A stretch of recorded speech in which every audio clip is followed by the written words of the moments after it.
Melanjutkan kisah karya Esa Mintarja, sepasang ular naga di satu sarang. Selamat menikmati. Salam budaya. Monggo kula aturi subscribe, like, komen, saha share. Matur nuwun.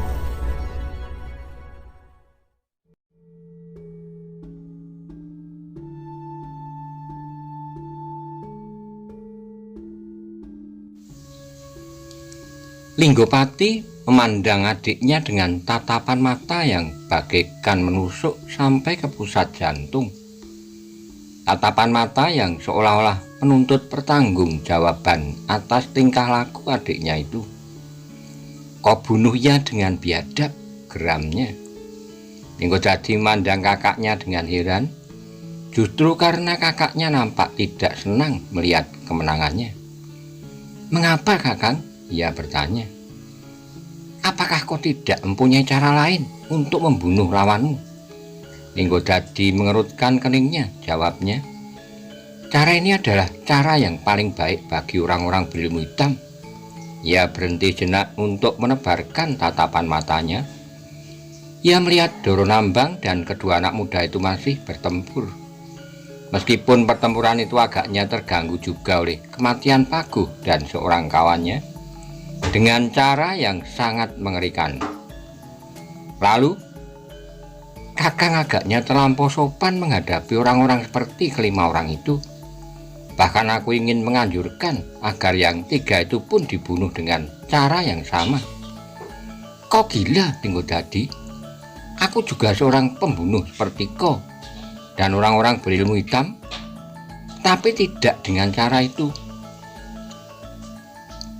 Linggopati menarik napas dalam-dalam. Ia tidak menjawab, kakaknya akan dapat menjadi semakin marah padanya. Meskipun kakaknya pasti tidak akan berbuat apa-apa, tetapi mungkin sekali ia akan mengirimkannya kembali dan meneruskan perjalanannya hanya dengan Doro Nambang. Doro Nambang yang melihat pembunuhan itu pun merasa ngeri. Tapi ia masih terikat dalam perkelahian sehingga perhatiannya pun seluruhnya terpusat pada lawannya. Sementara itu kedua anak-anak muda itu pun masih juga bertempur. Agaknya kematian salah seorang berilmu hitam itu sangat mempengaruhi perasaan mereka. Sehingga justru karena itu mereka tidak lagi mempunyai kegembiraan. Semula mereka berkelahi sambil mencoba ilmunya dengan berbagai cara dan bentuk untuk mencari penyesuaian dalam perlawanannya terhadap ilmu hitam itu. Namun kematian yang mengerikan itu membuat mereka bertempur dengan bersungguh-sungguh. Ketiga orang berilmu hitam yang masih tinggal hidup itu pun menjadi ngeri melihat seorang kawannya yang mati dengan cara yang biasa mereka lakukan. Mereka sama sekali tidak tersentuh perasaannya apabila mereka melihat orang lain yang mati dengan cara yang kadang-kadang masih lebih mengerikan lagi jika mereka berhasil menangkap korbannya hidup-hidup. Namun mereka tidak memerlukan korban bagi ilmu mereka, maka mereka beramai-ramai mengupas kulit lawannya. Benar-benar mengupas kulitnya seperti mengelupas kulit pisang, bukan seperti mengelupas kulit waloh. Tapi ketika kematian yang serupa, meskipun bukan terkelupas kulitnya seperti kulit pisang, telah terjadi atas seorang kawannya, maka perasaan ngeri itu pun telah menyengat jantung mereka. Tapi mereka sudah terlanjur berada di medan yang parah. Itulah sebabnya maka mereka tidak lagi dapat mundur. Mereka harus bertempur sampai batas kemampuan mereka. Namun dalam pada itu Linggopati yang merasa dirinya dan kedua orang yang bersamanya itulah yang menjadi sasaran pilihan dari orang-orang berilmu hitam itu, maka ia pun mendekati kedua anak-anak muda yang masih bertempur itu sambil berkata, "Kami berterima kasih padamu anak-anak muda. Kalian telah mengurangi beban kami di saat-saat kami dalam kesulitan. Sekarang dua orang kawan kami telah mati, karena itu berikanlah lawanmu kepadaku, aku yakin bahwa jika kalian bersungguh-sungguh, maka lawan-lawanmu akan segera dapat kau binasakan. Tapi ternyata kalian benar-benar sedang bermain-main. Karena itu biarlah kami menyelesaikan tugas kami atas dua orang berilmu hitam itu. Kedua anak-anak muda itu masih bertempur terus, namun Linggopati mendesaknya lagi. Tinggalkan mereka, aku dan adikku akan menyelesaikannya. Katakan dahulu siapakah kalian? Tiba-tiba saja salah seorang dari kedua anak muda itu bertanya. Itu tidak penting sekarang, biarlah kami bertempur melawan kedua orang itu. Hanya ada dua orang yang berpengalaman melawan orang berilmu hitam di kota raja. Menurut pendengaran kami, mereka adalah Linggodadi dan dari sumber lain mengatakan Maisa Bungalan yang bergelar pembunuh orang berilmu hitam. Nah, siapakah di antara kalian salah seorang dari kedua orang itu? Aku, teriak Linggodadi. Aku adalah Maisa Bungalan. Oh, salah seorang dari kedua anak muda itu menjawab sambil bertempur. Jika demikian, biarlah kami menyelesaikan pertempuran ini. Jangan membuat kami marah, anak sombong. Apa yang akan kalian lakukan jika kalian marah?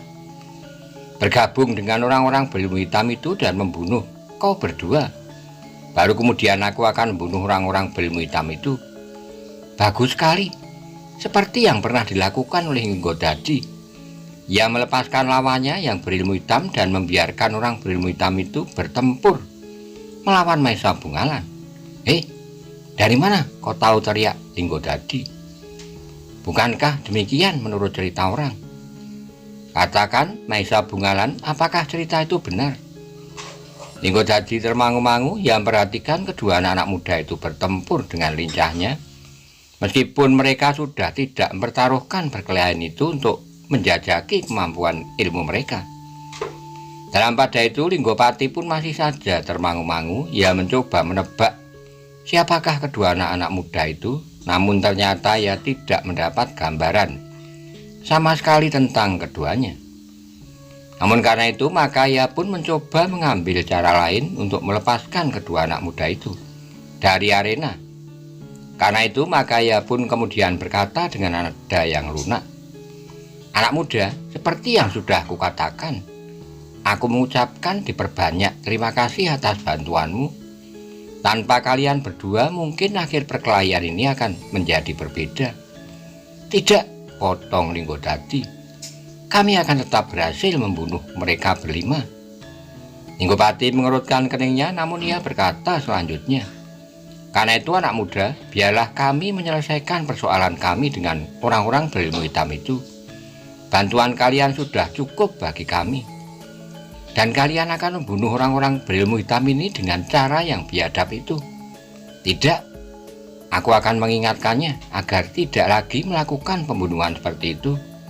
Tapi kami akan tetap membunuhnya dengan cara wajar. Persetan, teriak orang berilmu hitam. Kalian menyangka bahwa kami ini sekedar barang yang dapat kalian serah terimakan begitu saja tanpa berbuat apa-apa. Jangan hiraukan, desis Linggopati. Kami ragu-ragu, jawab salah seorang dari kedua anak muda itu sambil bertempur. Aku akan dapat membunuhnya sama sekali tidak dengan cara biadab itu. Kami juga. Dan orang yang mengaku bernama Maisa Bungalan itu, ia juga tidak. Tapi Linggodadi sendiri tidak menyaut, bahkan mulutnya yang terkatup rapat itu seolah-olah menyimpan kemarahan yang melonjak-lonjak di dadanya. Anak-anak itu memang harus dibunuh pula, katanya di dalam hati. Sejenak kedua anak-anak muda itu masih bertempur, namun kemudian mereka berkata, aku akan menyerahkan keduanya, tetapi kalian tidak akan berbuat dengan biadab seperti yang sudah terjadi. Gigi Linggodadi terdengar gemertak, tetapi ia tidak menjawab. Linggopatilah yang menjawab, kami berjanji. Demikianlah maka kedua anak-anak muda itu pun kemudian menyerahkan kedua lawannya kepada Linggopati dan Linggodadi. Sementara Linggopati berpesan jangan melanggar perintahku. Linggodadi tidak menjawab, tetapi wajahnya memancarkan kemarahan yang tidak tertahankan. Kedua orang berilmu hitam itu pun menggeram. Mereka benar-benar merasa terhina oleh sikap lawan-lawannya.